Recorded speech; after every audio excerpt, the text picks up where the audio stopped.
এবারের বিশ্বকাপে শিরোপার জোরালো দাবিদার আর্জেন্টিনা, কারণটা লিওনেল মেসি। সাক্ষাৎকারে এমনটাই বলেছেন জার্মানির বিশ্বকাপ জয়ী তারকা থমাস মুলার।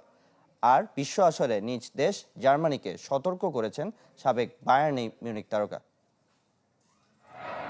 বিশ্বকাপ ঘিরে উত্তাপ বাড়ছে ফুটবল বিশ্বে। চ্যাম্পিয়ন আর্জেন্টিনা নামবে শিরোপা ধরে রাখার মিশনে, নিজের ৬ নম্বর বিশ্বকাপ লিওনেল মেসির। আর এলেমটেনের কারণেই স্বর্ণালী ট্রফির অন্যতম দাবিদার আল বিসেলেস্তেরা, এমনটাই মনে করেন জার্মানির বিশ্বকাপ জয়ী তারকা থমাস মুলার।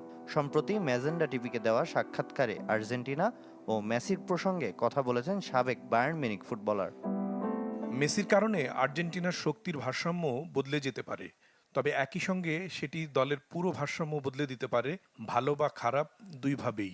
আমার দৃষ্টিতে আর্জেন্টিনা এই মুহূর্তে শিরোপার অন্যতম বড় দাবিদার।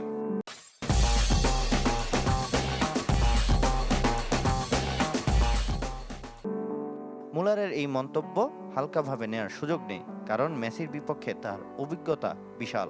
দুজন বেশ কবার মুখোমুখি হয়েছেন ফুটবল মাঠে। সম্প্রতি MLS কাপ ফাইনালে মেসির ইন্টার মায়ামির কাছে পরাস্ত হয়েছে মুলারের ভ্যাঙ্কুভার হোয়াইটক্যাপস। সে সঙ্গে খুদে জাদুঘরের হাত ধরে ক্লাব ইতিহাসে প্রথমবার MLS কাপ শিরোপা জিতে দ্য হিরন্স। জার্মান জাতীয় দল থেকে অবসর নেওয়া মুলার 2026 বিশ্বকাপ প্রসঙ্গে নিজ দেশকেও সতর্ক করেছেন। প্রথম লক্ষ্য অবশ্যই গ্রুপ পর্ব পেরোনো। নামগুলো দেখলে মনে হয় সেটা করতেই হবে। কুরাসাও সম্পর্কে ধারণা না থাকলেও আইভরি কোস্ট আফ্রিকার চ্যাম্পিয়ন এবং ইকুয়েডর দক্ষিণ আমেরিকার বাছাইয়ে রানার আপ, তাই কোনো দলকে হালকাভাবে নেয়ার সুযোগ নেই। বিশ্ব আসরে নবাগত কুরাসাওয়ের বিপক্ষে 14 জন অভিযান শুরু করবে 4বারের চ্যাম্পিয়ন ডিমেন শেফট। সামি নিয়াসার, চ্যানেল 24।